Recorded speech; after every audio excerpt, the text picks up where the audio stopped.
భీమ్గల్ మండలంలో కళ్యాణ లక్ష్మి షాదీ ముబారక్ చెక్కులు పంపకానికి ఇక్కడికి రావడం జరిగింది. అయితే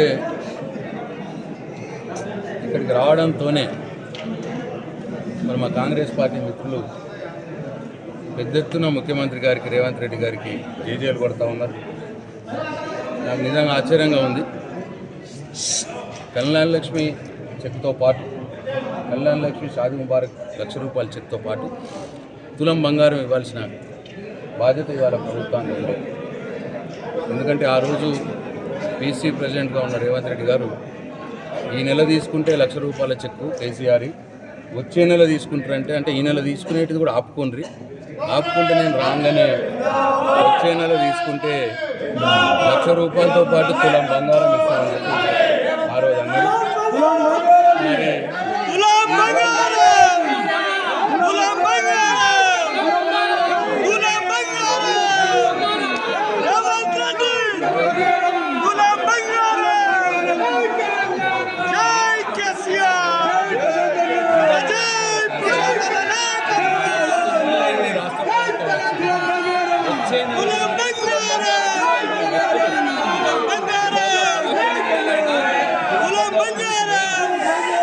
మాట తప్పి మరి ఇది ఏం పద్ధతి, అది ఏం పార్టీ, అది ఏం నాయకులు, అది ప్రజలు నవ్వుతారు, ప్రజలు ఇలా సిగ్గులేదా నవ్వుతారు అన్న ఇంత జ్ఞానం లేకుండా వాళ్ళు ఇక్కడ మాట్లాడుతూ ఉన్నారు. ₹2,500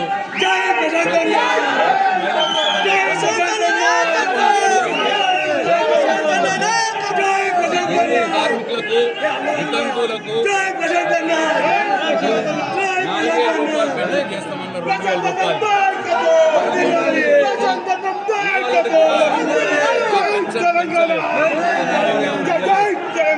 రైతులకు రుణమాఫీ చేస్తామన్నారు. డిసెంబర్ 9 నాడే చారణ మందికి వేసిర్రు, 12 మందికి ఎగ్గొట్టిర్రు. రైతు బంధు ఎగ్గొట్టిర్రు. అట్లనే 500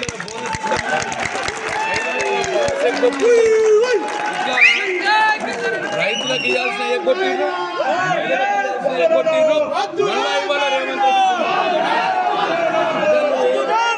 ఎన్నికలు పెడితే టైం వచ్చింది.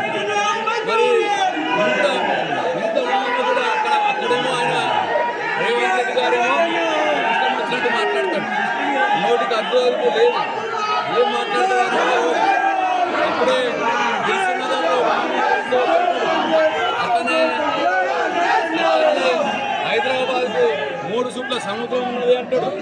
మరి వాళ్ళ అన్ని మెంటల్ మాటలు, డబ్బుల మాటలు, కూడా గాలి మాటలు, ఒక్కటి కూడా రైతులకు ఇచ్చిన మాట నెరవేర్చలేదు, మహిళలకు ఇచ్చిన మాట నెరవేర్చలేదు.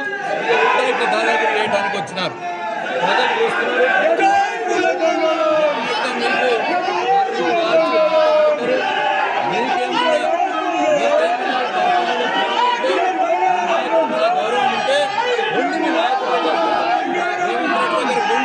రైతులకు 2,00,000 రైతు భరోసా ఇప్పియు, 500 బోనస్ ఇప్పియు, మహిళలకు 2,500 పెన్షన్లు 2,000 నుంచి 4,000 పెంచిపియు, 5 లక్షల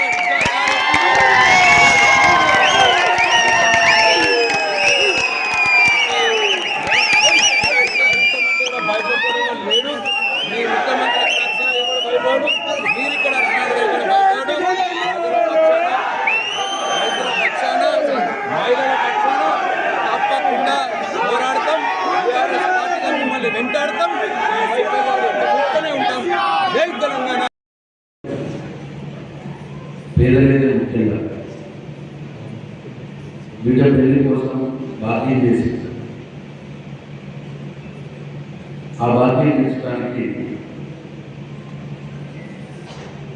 ఎక్కడెక్కడో జీతాలు తిరిగా లేకపోతే ఇంట్లో పండ్లను గురించి చాలా కుటుంబాల్లో బాకీ తీర్చడానికి 10-20 సంవత్సరాలు వ్యవసాయ రైతుల దగ్గర జీవితకాలంలో పనిచేసి అటెన్నో సందర్భాలు సరైన నాయకులు కట్టిన పెళ్లి బాధ్యత తీసుకొని పాపం 10 ఏళ్ళు జీవితకాలుగా పనిచేసి ఇక ప్రతి పేదవాళ్ళకు ఒక ఆడపిల్ల పెళ్లి అనేది ఒక కష్టమైన పనిగా జరుగుతుంది తెలంగాణలో మరి ఇంకా ఎక్కువ. కాబట్టి ఈ తెలంగాణ రాష్ట్ర తొలి ముఖ్యమంత్రిగా పనిచేసిన కేసీఆర్ గారు మొట్టమొదటిగా ఎస్సీ, బీసీ, ఎస్టీ, మైనారిటీ ఏ పేద వర్గాలు ఎవరైతే ఉంటారో వాళ్ళ ఇంట్లో ఆడబిడ్డ పెళ్లి చేస్తే 51,000 రూపాయలు కళ్యాణ లక్ష్మి షాదు వారికి ఇవ్వాలని చెప్పి కార్యక్రమం మొదలుపెట్టింది. తర్వాత రాను రాను మంచిగా పోతాం ఈ కార్యక్రమం, బాగా లాభం జరుగుతాం పేదలకు అని చెప్పి దాన్ని 1,00,000 రూపాయలతో చేసుకోవడం జరిగింది. ఒక బీసీలు, ఎస్సీ, ఎస్టీ మైనారిటీ